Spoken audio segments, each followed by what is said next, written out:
Hello my dear students. In this session we are discussing a representation of an electrochemical cell.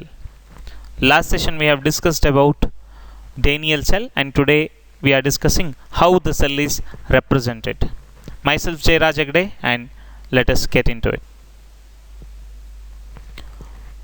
A cell is formed by joining two electrodes. A cell consists of two electrodes, one is anode and the other one is cathode. A combination of any two electrodes consists of galvanic cell.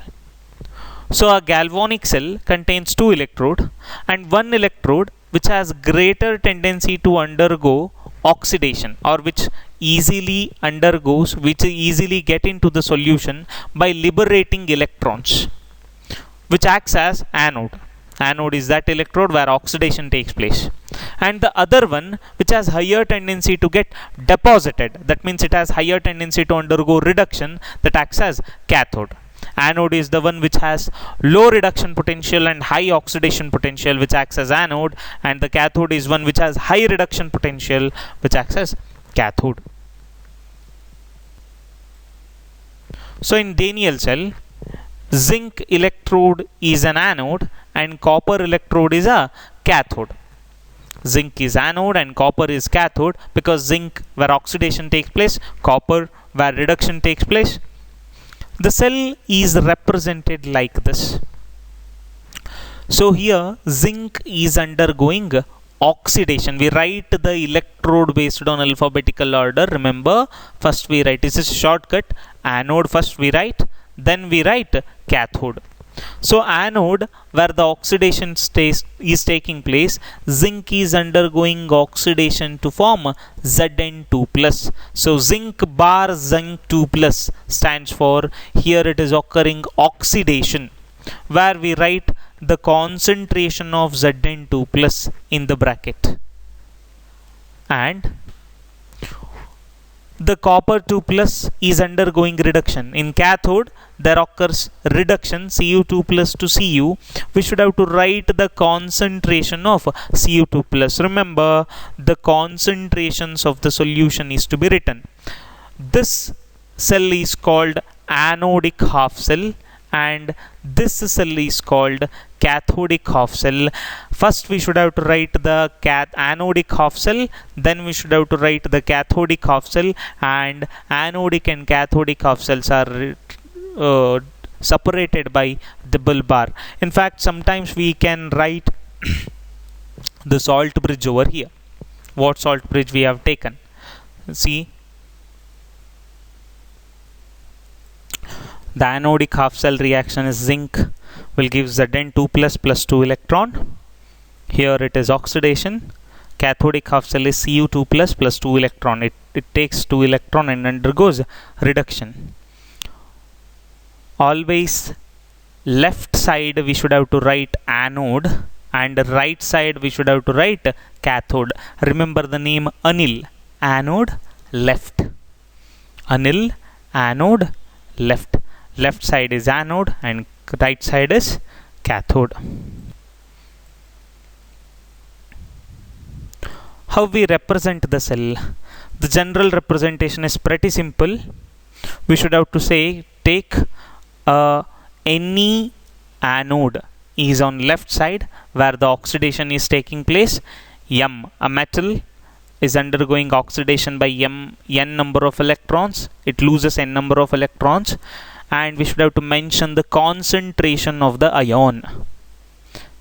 And cathode where the reduction is taking place.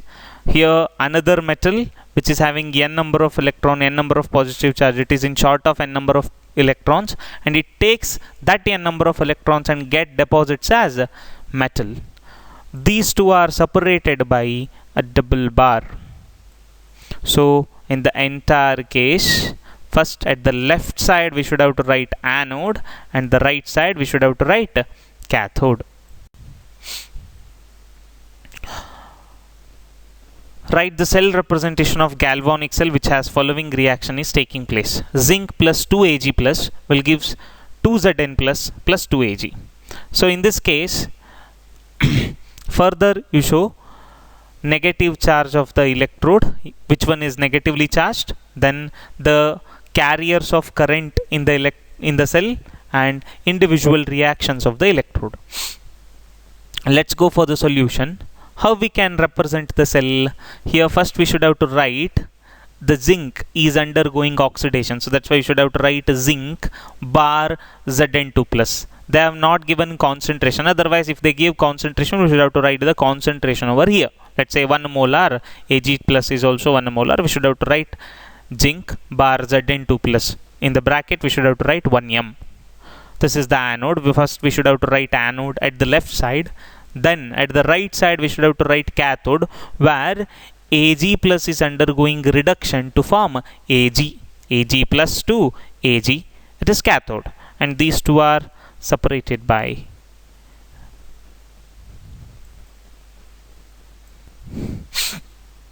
so which one is the negative charged electrode? Negative charged electrode in a galvanic cell is anode. So anode, where the oxidation is taking place, so it is producing electrons, so that's why zinc electrode is negatively charged electrode.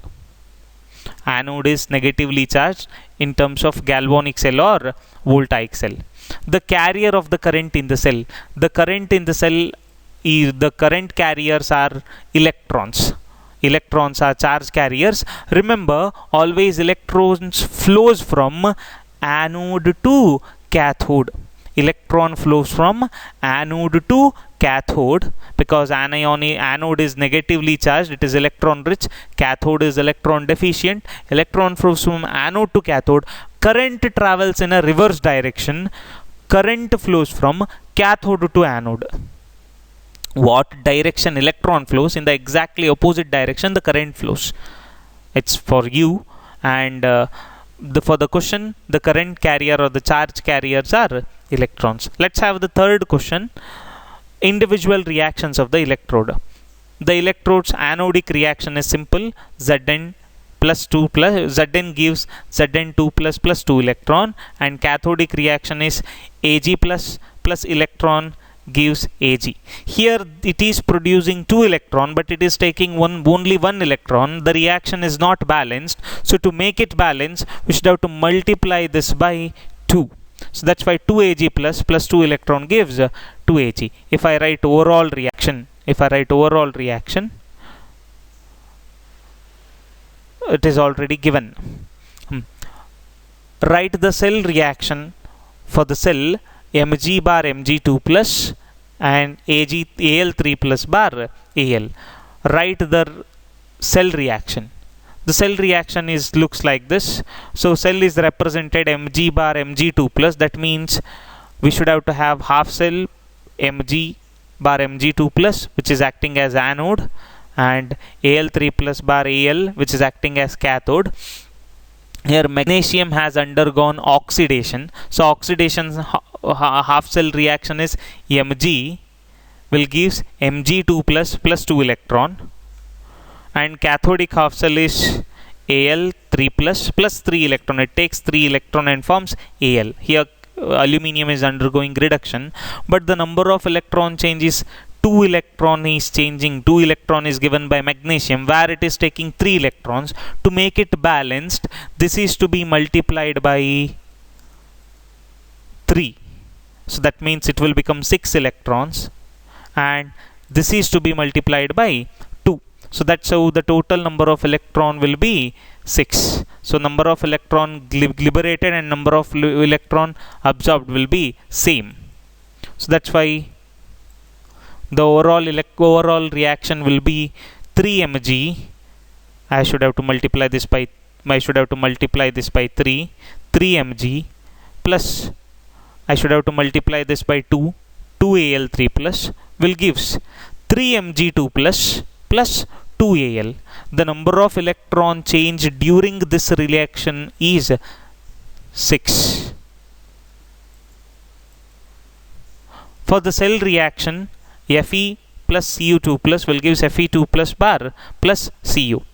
In this reaction, the cell representation, so iron has undergone oxidation. Iron is undergoing oxidation here, so that's why first we should have to write anode, which is at left side.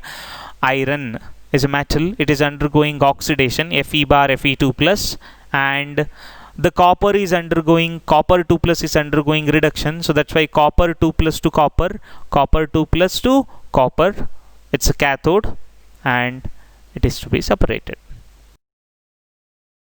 That's for today. Thank you so much.